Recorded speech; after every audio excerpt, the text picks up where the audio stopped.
लेकिन यूक्रेन का युद्ध हो रहा है, लेकिन यही एक खिलाड़ी है। पूरी दुनिया रशा पे बैन लगा रही है। ये रशा से तेल खरीद रहा है, इधर तेल खरीद रहा है, और उधर जो अंकल सैम उनसे कह रहे हैं हम आपके साथ क्वाड में आपके साथ सीना लड़ा करके खड़े हैं। उनकी समझ में नहीं आ रहा ये कर क्या रहा है। तो दुनिया को लग नहीं रहा कि ये हो क्या रहा है। यूक्रेन का युद्ध है, ये कहां से आए बीच में। आपने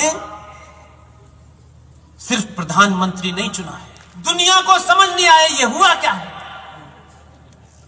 उतनी गीता उसने बांटी है कि पुतिन के पास भी है, बिडेन के पास भी है, सबके पास है, और सब गीता पढ़ चुके हैं अपनी भाषा में, इसलिए वो जानते हैं ये कौन है। ये गीता बांट नहीं रहा है, ये गीता जैसा आचरण भी करता है।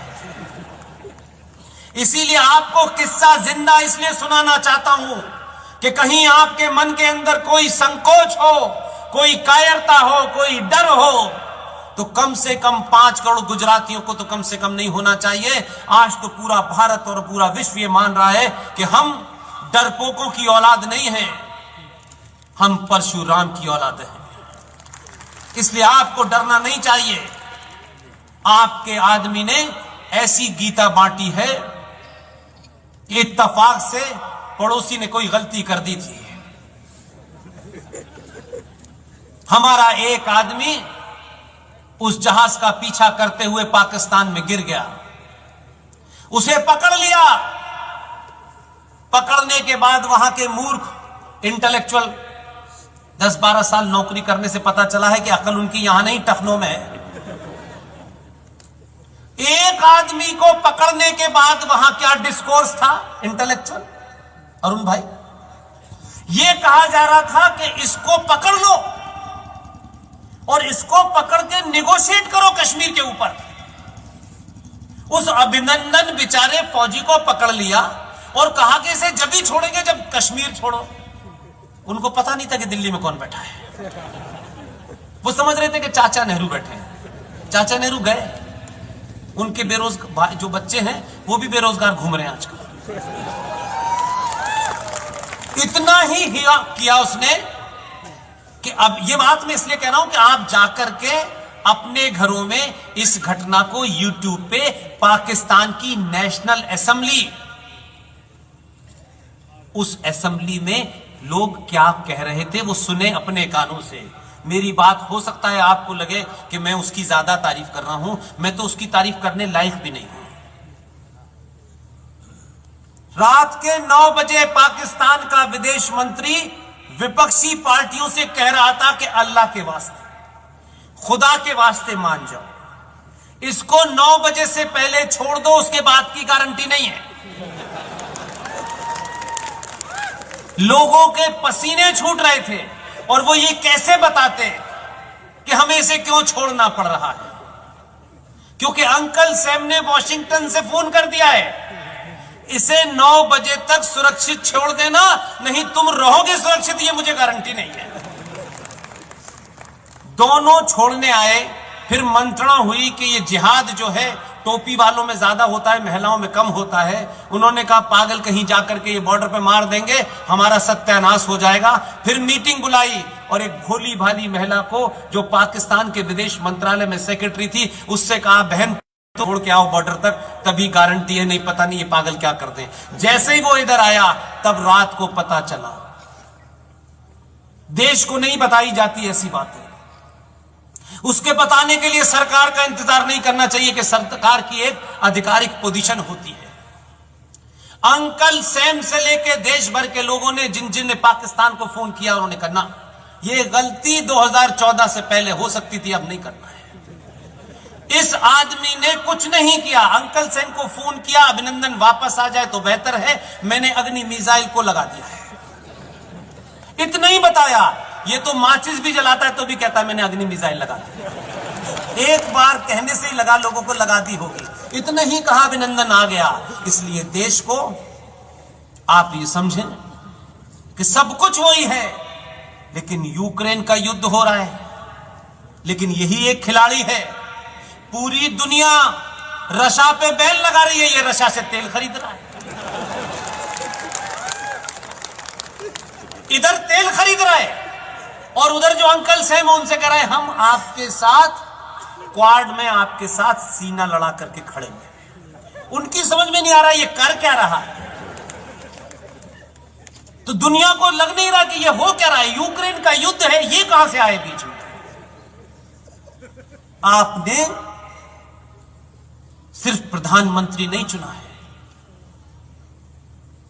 इसलिए अपने निजी स्वार्थों से ऊपर उठ जाइए।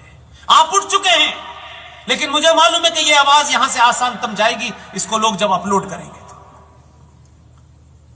इसलिए ऐसे किसी भी रिटोरिक्स में, भावनात्मक भाषणों में तत्कालिक स्वार्थ के लिए गुजरात की सत्ता पर उन्हें मत बिठा दीजिएगा।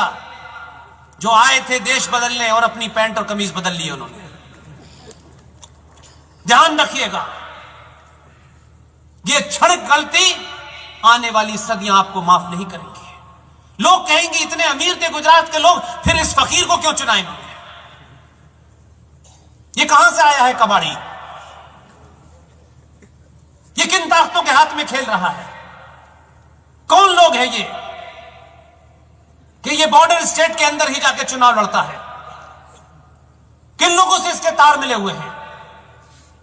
इसलिए कोई भावेश में आकर के, किसी गुस्से में आकर के, अपने आदमी की किसी बात से नाराजगी हो, उनके द्वारा बैठाए गए यहां बहुत सारे लोगों से नाराजगी हो सकती है, उनके खिलाफ गुस्सा होना चाहिए, बड़े लक्ष्य के खिलाफ गुस्सा नहीं होना चाहिए। मैंने पहले ही कहा 300 से ज्यादा सभाओं में मैं किसी पार्टी का समर्थन नहीं करता हूं, मैं किसी संगठन का समर्थन नहीं करता हूं, लेकिन अगर इन मूर्खों के बीच में से ही इस हालात में कौन सुरक्षित रख सकता है, अगर उसमें आधा इंच भी वो बड़ा है, मैं उसी के साथ खड़ा हूं। मैं सार्वजनिक मंचों से कहता हूं, मेरी टीम में जितने भी लोग हैं सब मुझसे बड़े हैं। जिस दिन भी किसी पार्टी के ऑफिस के बाहर टिकट मांगने के लिए आपके आए, उस दिन मैं मंच पे नजर नहीं आऊंगा। कोई चीज नहीं चाहिए मुझे, ना आरएसएन को चाहिए, ना जीडी को चाहिए, ना सुशील पंडित को चाहिए। इसलिए हमारी बात से कौन नाराज होता है, कौन खुश होता है, मुझे महत्व नहीं है। इसलिए काका जी जैसे लोग जब यहां आते हैं तो मैं उनकी सार्वजनिक मंचों से तारीफ करता हूं कि उन्होंने हिम्मत दिखाई कि वो मेरे साथ खड़े हैं। बहुत सारे लोगों को परेशानी है, उनका स्वार्थ कुछ हो सकता है, मेरे स्वार्थ में राष्ट्र है और कुछ नहीं है। मुझे अपने साथ ले जाने के लिए कोई ख्वाहिश नहीं है। इसलिए आप जब दिवाली होली पे लोगों से मिले तो गीता दें, गीता के बारे में बताएं कि गीता भारत का राष्ट्रीय ग्रंथ घोषित हो चुका है, ताकि दुनिया के लोगों को पता चले कि अब आप चंदा मामा लोटपोट नहीं पढ़ते, आप गीता पढ़ते हैं। और यह गीता पढ़ने का ही ज़ौक है कि बाबा विश्वनाथ के मंदिर में आपके आदमी ने कुछ नहीं किया, कोई आंदोलन नहीं किया, कहा कि मैं इसका जो असली रूप था वही रखूंगा। उस कचरे को वहां ऐसा कर दिया है कि कचरे के चाहने वाले भी वहां नहीं पहुंच सकते, और वो भव्य रूप दिया है। उसमें कुछ कमियां हो सकती हैं, उसमें कोई ऊंच नीच छोटी मोटी हो सकती है, लेकिन सारा काम यही करेगा ऐसा नहीं है।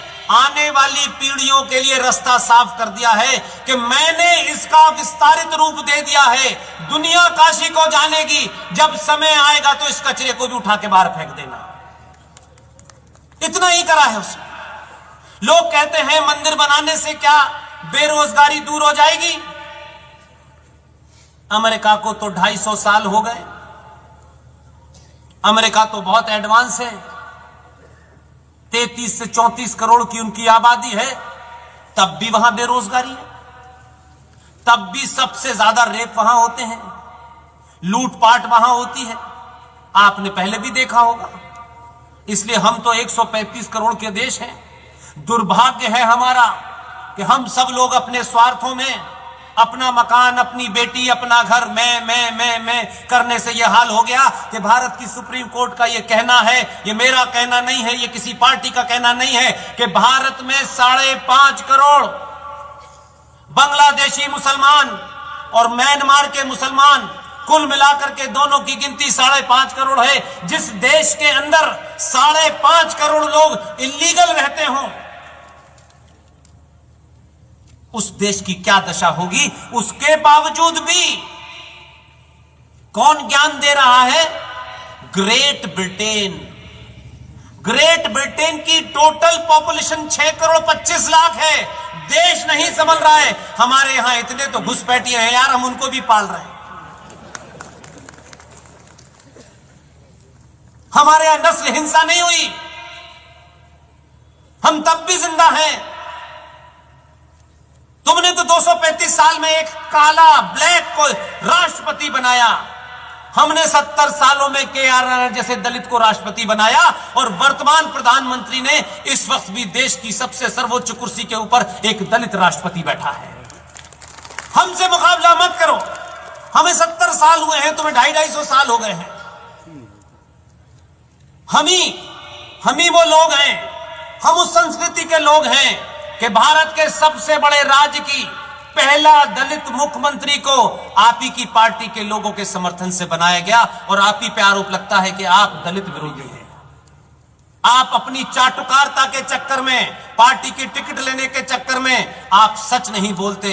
अगर आप पार्टी के कार्यकर्ता भी हैं तो पार्टी के महान लोगों ने जो काम किए हैं उसको बोलिए, लेकिन आपकी जबान अपने नवे नुकसान और टिकट के ध्यान से खुलती है। यह सबसे बड़ी बीमारी है। आप अपनी बात को शान से रखिए, सबके सामने रखिए, लेकिन आप रखना नहीं चाहते क्योंकि उससे आपको टिकट नहीं मिलता है। सब कुछ आपके जीवन में टिकट और एमपी एमएलए बनना है।